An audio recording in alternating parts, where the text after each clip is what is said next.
Hey everyone, nice to see you all. It's very happy to see all these people. And welcome to our talk, Supply Chain Security Outside In. My name is Pedro Nasht. I am a software engineer at the Google Open Source Security team, or simply Ghost. And we are a team that's dedicated full-time to improving the security of the open source ecosystem as a whole. And my name is Diogo. I can repeat everything Pedro said. I also work at Ghost. We are a team based in Brazil, so long way to get here. And as the title said, we are here to talk to you about our experience working to improve the security of 200 open source projects in the supply chain ecosystem. First, some special thanks to the whole Ghost team that helped us a lot in this journey, especially to Joyce Brum, which is here, and Gabriela Gutierrez, which were working directly with us in this work, and to the OpenSSF, which provided some tools that were key to our journey, and also for making this event happen. So this is our agenda. We'll first make an overview of the history of supply chain security, starting from its origins on physical supply chain. Then we'll get back to software supply chain security, and explain why it's critically different. Then we'll walk through our efforts to alleviate the problem of supply chain security, explain how we went, how things turns out, and what impact we could achieve. And then we'll finalize with a call to action, hopefully inspiring some of you to join us in this job. So, beginning from the beginning, physical supply chains. This is a common inspiration and frame of reference for software supply chain security. So I'll provide two examples of how well-functioning physical supply chains handled some incidents. The first one happened in Chicago. It was called Chicago Tylenol Scare. It happened in 1972. It was basically someone that injected cyanide into Tylenol capsules. Cyanide is highly poisoning. It killed at least 7 people.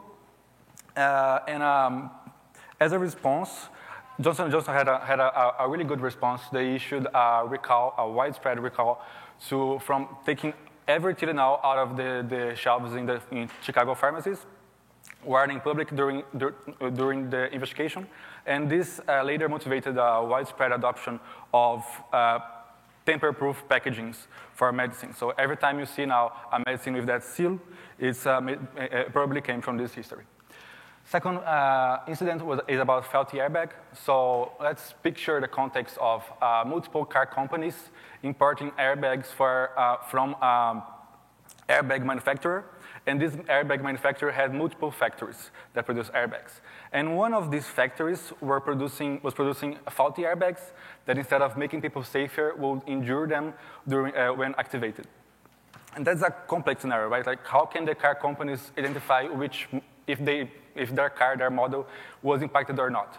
Well, they could do that using some key technologies such as serial numbers, massive logistic data, identifying which airbag came from each manufacturer, and bill of materials, BOMs, which identifying which pieces were into each car. So afterwards, they could identify which specific models were affected and issued a recall only for the models that needed to fix, and probably saved a huge amount of money. So now that we've taken a look at physical supply chains, it's time to look at software supply chains, right? And specifically, we'll start with just looking at cases where software supply chains have broken in the past. This is something that happens absolutely all the time, but let's just look at some of the highlights or lowlights over the years. The first, shall we say, really newspaper-worthy incident that kind of, shall we say, went viral was LeftPad in 2016, where LeftPad's maintainer simply yanked the package from NPM and therefore immediately broke thousands of sites that relied on this package. And, over the next couple of years, there were other supply chain attacks, such as EventStream and the very famous SolarWinds. But the next really widespread incident that really hit everyone was Log4Shell in 2021. Log4Shell was really just an innocent bug in the Log4j Java library that, unfortunately, when it was discovered, it basically set the internet on fire. and left many security engineers basically sleeping in their offices for days. I hope that's no one here. And then in 2022, 2 years ago, a dependency confusion attack caused some PyTorch users to install a malicious version of PyTorch Triton. And then, obviously, this year, earlier in the year, there was the absolutely incredible XZ exploit, which almost managed to install a tampered version of the library in the Linux distributions. And if the attack had been successful, it would have arguably been the greatest or worst hack of all time, basically allowing remote access to most Linux servers. So given all of these countless security incidents and just given how critical open source software has become to like everything basically, the idea of software supply chain security was basically born. And it's only natural that we'd want to take inspiration and just use what worked for physical supply chains, right? For example, our equivalent of tamper-proof packaging could be, spoiler, like signed artifacts, allowing users to be confident that the artifact that they received hasn't been tampered with or modified along the way. And just as bills of materials and serial numbers helped identify which cars had faulty airbags, software bills of materials would have been really useful with Log4Shell. It would have allowed users to quickly identify which of their systems were vulnerable to this attack. And similarly, provenance might have prevented the PyTorch Triton attack. It'll be really great. It makes absolutely perfect sense. But there's a problem. And it was one that was aptly described by Thomas Despierre in his blog post, I Am Not a Supplier. It is a great read. I highly recommend that you check it out if you haven't already after our talk. We'll actually add a link to it at the end. And I have actually heard other people talking about this blog post throughout the summit. And Thomas's point is that there are like foundational differences between physical and open source supply chains. And they're basically that, like physical supply chains, they are defined by legally binding contracts between suppliers and their customers. In many cases, they're also, these relationships are also guided by things like legal requirements or regulations. Meanwhile, open source supply chains, like the closest thing that they have to a contract is actually the license, which clearly states, like the software is offered as is with no warranty and no guarantee. And, physical supply chains, they basically only exist because, the suppliers get paid. Not only to deliver a product, but to do so according to the rules set in the contracts and regulations, such as, must use serial numbers, must have Six Sigma quality standards, etc. Meanwhile, open source maintainers don't get paid. Most are lucky if they receive a drip of donations. Instead, their most common interaction with their clients, shall we call them, comes in the form of feature requests, or more relevantly for this talk, requests that the project adopt SBOMs or VEX statements or salsa provenance or whatever. In summary, physical supply chains are based on a symbiotic relationship of peers. Like both sides benefit from the arrangement. Customers get the resources and quality assurances they need, and suppliers get paid. Meanwhile, open source supply chains aren't really a relationship at all. In the vast majority of cases, maintainers don't know who's using their package, and oftentimes, customers aren't aware of all the packages they're using either, especially if you think of like transitive dependencies. Therefore, you can't really say that either side owes anything to the other if they're not even aware of each other. Or, as Thomas put it, you are not buying from a supplier. You are a raccoon digging through dumpsters for free code. And he's right. Consumers of open source software don't really have like a right to ask for anything, much less things like supply chain security improvements. But, the problem remains. Like, software supply chains still need to be made secure. Like, it's really, really important. So what can we do? Well, in the ideal world, we could just simply, stop trying to do all this shift left stuff and instead simply shift down, make the infrastructure itself secure by default. Just enforce code review in every repository, revoke publishing tokens, and just use trusted publishing everywhere, etc. Except that would actually be a pretty terrible world because it would immediately break every single existing repository because no one does this stuff. So while secure by default is absolutely a worthwhile goal we wholeheartedly endorse, it is not a definitive and standalone solution. Because in the real world, existing projects will almost always need to be grandfathered in, allowed to keep using their current unsafe settings. So secure by default is not a sufficient solution alone. It will absolutely help ensure that projects in the future are secure, which is awesome, but the problem still remains, because we still need to figure out how to make existing projects secure, given that many of these projects will likely continue being critical parts of the ecosystem for decades. Like, no one's going to stop using curl. So, once again, what can we do? Well, let's try to think this problem through to its logical conclusion. Maintainers of open source honestly, they don't really tangibly benefit from supply chain security improvements. These things don't fix bugs, they don't add features or improve the package's performance, the stuff that maintainers really care about and that makes them really be passionate about their project. At best, supply chain improvements, give maintainers the satisfaction of a job well done. However, consumers of open source need to secure their supply chains. And for my supply chain to be secure, my dependencies need to secure their own supply chains. But you'll notice that throughout this talk, and I'm always using the term open source. This is open source software we're talking about. So it kind of makes sense that maybe consumers should be the ones contributing supply chain improvements whenever possible. In other words, don't ask for supply chain improvements. Contribute them yourself. And that's what we did. Google arranged a team of software engineers full-time dedicated to improving the security of what we called our top 200 most critical projects for the open source ecosystem. And I'll talk about this journey mostly answering three major questions we had to answer during this journey. First one, which projects to help? How can we really filter and prioritize the most critical projects? Second, how to approach them. As Pedro well said, they don't owe us anything. We don't have any relationship with them. So how can we actually get to them and try to help without they knowing us or anything? Third one, what to contribute. Which kind of contributions can we make to them to improve security while we barely know their code base, So starting from the beginning, how did you find the top 200? Which projects will help? Our first factor was the importance to the ecosystem. And for that, we use different metrics, including the OpenSSF criticality score. For those who don't know it, it's an official product from OpenSSF with the direct goal of saying how critical a project is. Second factor is project activity.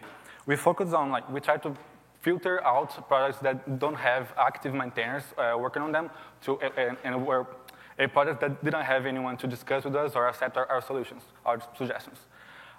Third one, bang for buck. We try to prioritize projects that had the most room for improvement. And for that, we use Scorecard. I know most of you have heard a lot about Scorecard in this summit, but in summary, it scores the projects according to different aspects on security. So we use the Scorecard to prioritize the projects with the lowest scores, meaning that they have most room for improvement and we would have the most impact. Then the how to approach products. For that, we developed what we call our guiding principles. And the first one of them is a contribution is a conversation. You should not take a contribution as an argument to be won. If a maintainer doesn't want your suggestion or is not interested, you should not try to convince him. At most, just ask them why and get some feedback. You should always have in mind that maintainers know their projects best. Second one, context is key. You should, before making any suggestion or creating issues, you should try to get to know the projects. With their contribution guidelines, look for previous discussions on the issue you are trying to suggest. That really shows respect for the maintainers because they put some effort creating those documents and everything. Third, treat humans like humans. Maintainers hate robocalls or spammed messages just as much as you do. And we all know automations can be handy for a lot of different things, including open source security.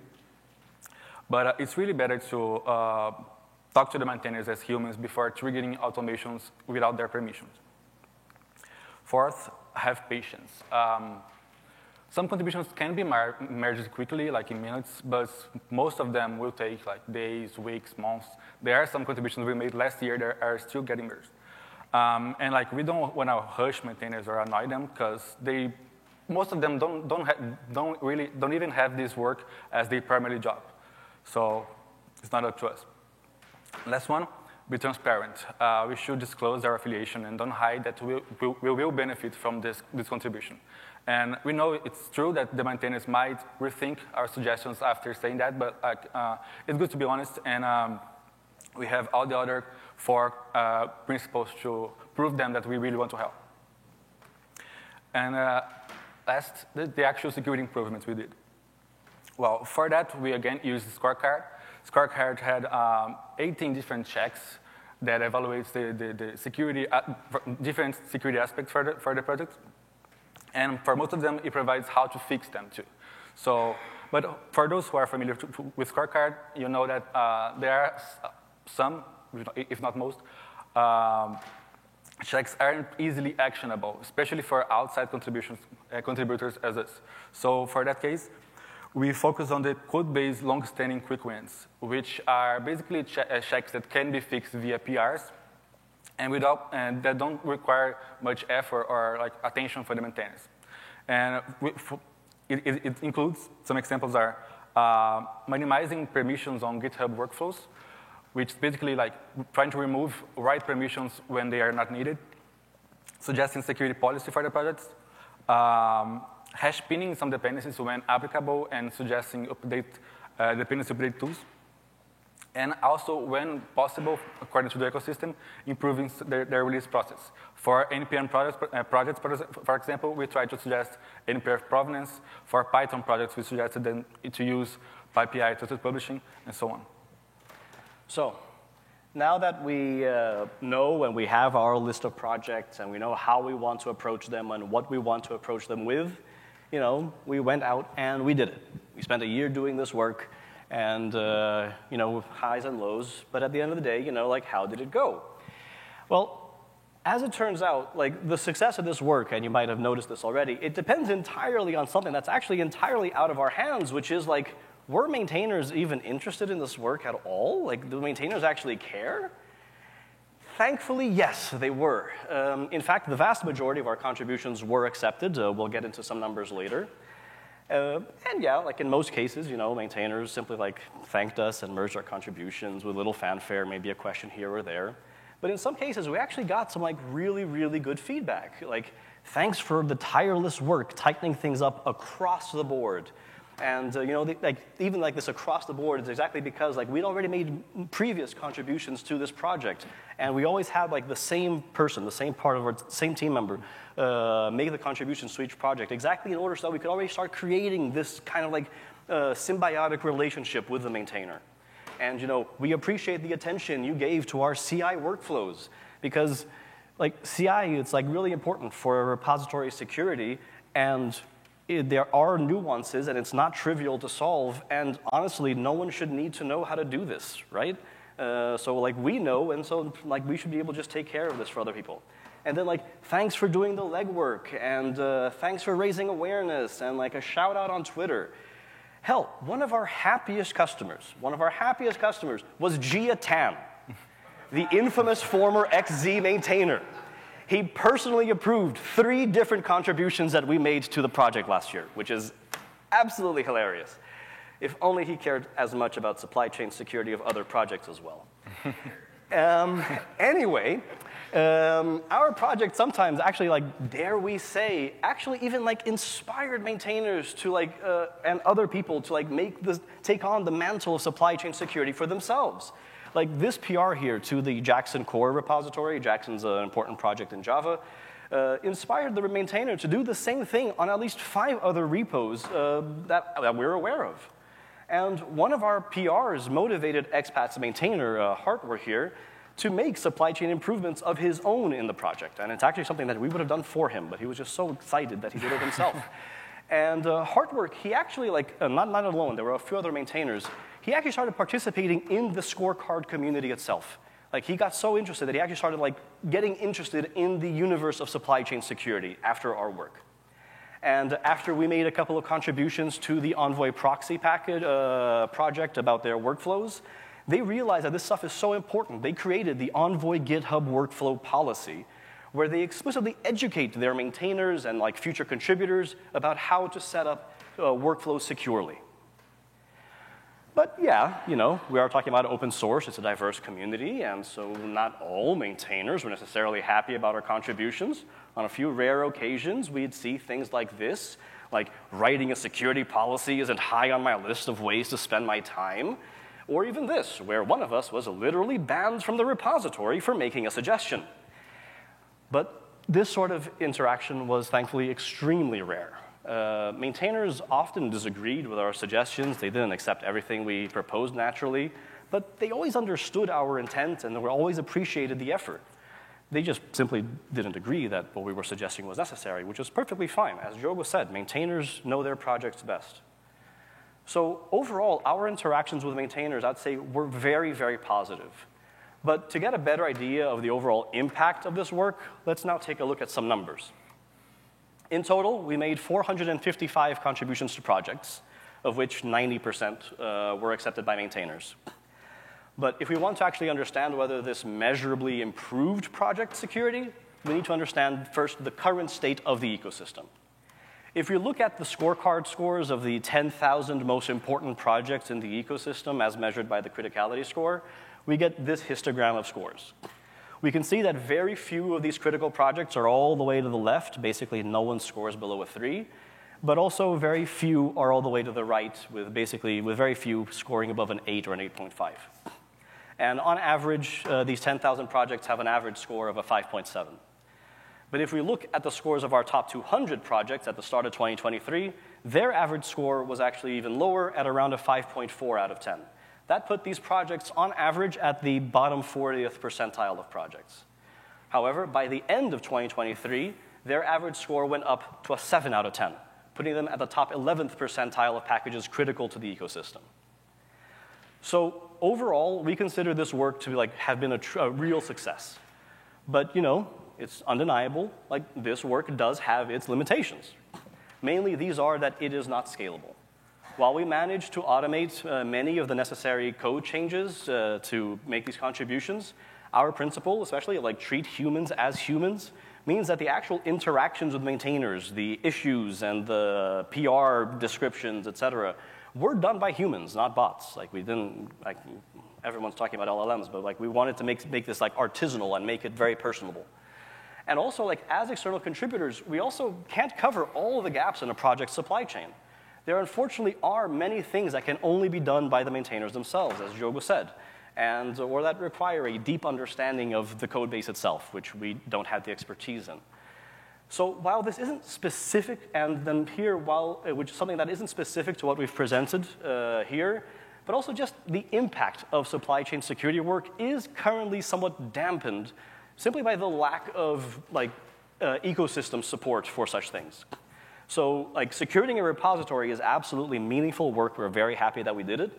But its impact won't actually be clear to consumers if they can't detect this sort of things in the package registry where they're actually consuming and finding their projects most of the time. And that brings us for our call of action. Once this time is over and you get back to your work, we hope we can inspire you to at least consider improving the security of some of your dependencies. And of course, there are several different ways to do that, but we'll provide some simple steps so you can at least have a start. First, find your top N dependencies, and for that, of course, consider your scale. We had our top 200, but you can have a top 20, top 2. Any kind of help is very welcome. Then either evaluate security improvements to suggest, and for that, scorecard is very handy, or just make yourself available to the community and try to become part of the project community. For example, if you had just not only one, but if you had one very critical dependency, you can even try to become a co-maintainer, if that makes sense. Third, but last but not least, have in mind our guiding principle. And that's very important because we really don't want to bother maintainers or make their lives more difficult. And of course, our guiding principles are not the only source of truth, but you can take a look at them. We'll have a link for our slide at the end of the presentation. We explain them further in the speaker notes. And that all said, also keep in mind that making your dependency safer, you also make your own product safer. And as Pedro said, this kind of work isn't really scalable, but in fact, it doesn't really need to be. Like, your top-end dependencies will mostly overlap with ours. So each individual contribution will sum up to make a open source ecosystem safer as a whole. And improving the security of open source ecosystem, you improve the security of like everything. That said, would like to thank you all for your time, and I would love to answer some questions.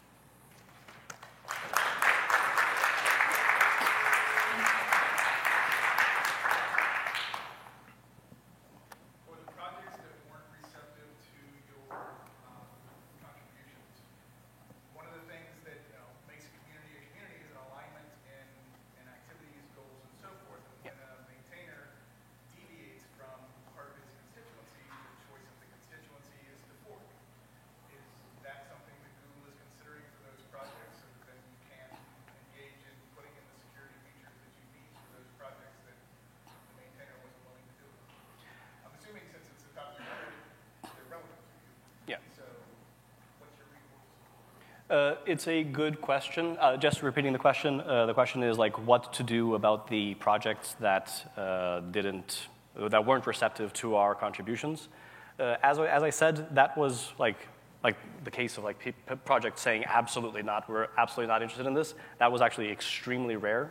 And most projects, like there was that one project that like banned Joyce. I'm like, Joyce is such a nice person, like come on.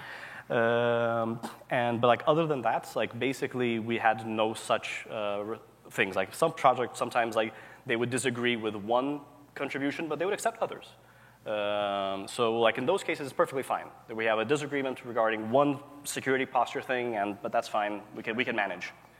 But then yeah, like with that particular case, for example, we did escalate that to like another team to see like how do we want to deal with this, a project that's potentially like uncooperative, shall we say.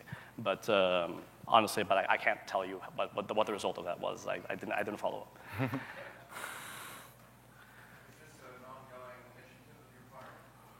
We aren't doing directly this sort of thing. This year we haven't done it exactly this way because we are iterating, shall we say, on our approach. So this year what we're doing instead is we're trying to do more deep dives into like specific ecosystems. So like trying to understand like what is, there you go again, AI.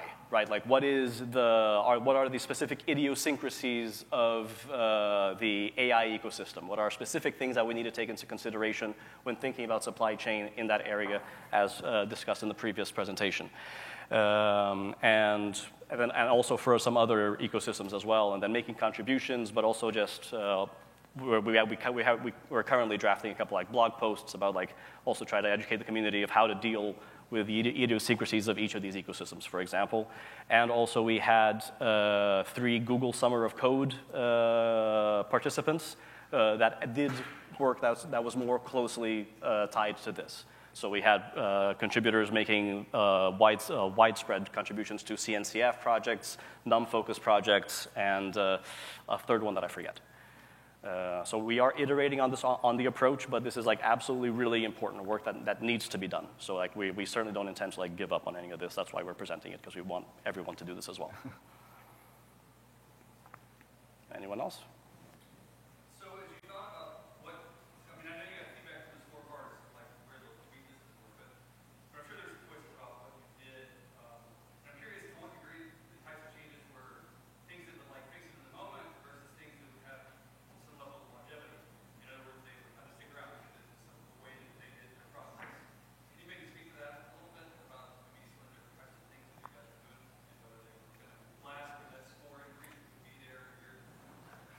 Yeah, most of the cases we also consider suggesting scorecard for them, for example, the scorecard action that would like also try to instruct them on how to keep the changes, keep the code safer. What else? We also always also took care of explaining them why we were making that change. So we could also educate some security practices, so we don't just go there, make a PR, and go away. What else? But yeah, like regarding the aspect of like the long-standing things that will just that we can do and that maintainers don't really need to think about. That was exactly the type of contributions that we primarily focused on, things that are kind of like fire and forget, exactly because again, just as I said about CI workflows, maintainers shouldn't need to care or know about supply chain security. So like we focus on the things that maintainers can say, oh, that makes me more secure, great, I don't need to think about this anymore. And then there are other contributions that are also super important, but that require exactly more work from the maintainer's side. And those are, so we deprioritized them. One, just because it's stuff that we couldn't just, here you go, and you don't need to think about it anymore. But also, so like there were some cases where maintainers would just like, and the maintainers would therefore just like merge it and it's done. So there was that, and also there was just the simple fact of there were some things that just like requires an education for the maintainer, and that we tried a few things, but the adoption was much lower for that naturally. So we prioritized like let's at least get the easy stuff in. And then we can slowly work up to the trickier stuff. Two-part question, and I may have missed it earlier on, but what was the driving force that caused you guys to say, let's embark up on this journey? And then two, in finding the dependencies out there, there are, I think, sub-level dependencies. How do you decide where to stop and go with the first level? On the first part, the issue that repeating the question, the first part of the question is like what made us start on this exercise at all, and then the second part of the question is like what is, just to make it clear. You have multiple layers of dependencies, right? Did you go through layer 1, 2, and 3, or just stop at layer 1? We tried to for when generating our top 200. You mean? We try to identify the packages that, the base packages whenever possible. So like the ones that are really used by everyone. So that includes like transitive dependencies. So like things like that are all the way down at the bottom, those are the ones that we focused on.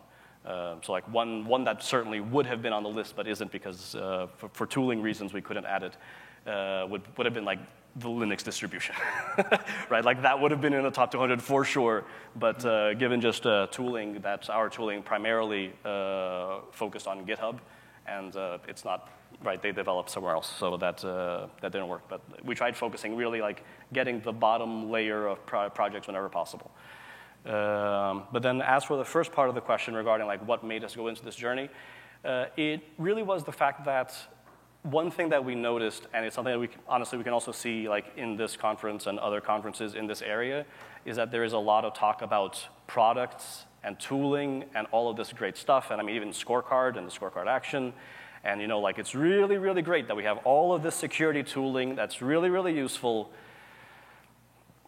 but maintainers aren't using them, right? Maintainers aren't doing this stuff, and so like we're trying to cover that gap. Right, and I mean, we can see that like maintainers, like in our approaches, and I mean, people have been talking about supply chain security for a couple of years now. Like everyone's aware of it, right? Everyone saw Log4j, everyone saw SolarWinds, but like maintainers aren't. They're aware of it, but they're not thinking about it, and so we're trying to like be that gap and try to bridge that gap between the really good tooling that we have and the current lack of adoption. So our work is basically trying to get that adoption of tooling or just security best practices to make open source secure. Yeah, and by consequence, we also get a lot of good feedback for those tools. Like we work very, very together with Scorecard team, so we create a lot of issues for them. Yeah, I mean, we wrote a lot of feedback for Scorecard and sent PRs and everything, yeah. Anything else? Going once? Going twice? Question? What was the relative timeline of getting your PR or commented on from GSAN and It was way before, right? I mean, like the attack was certainly ongoing. Course, yeah. Let me see here because we got the timestamps. Where was it? There. So February 23rd, April 7th, and October 13th. So different contributions throughout the year. And he was absolutely, he or them, they or whatever, were actively attacking the project while accepting our contributions. Yeah.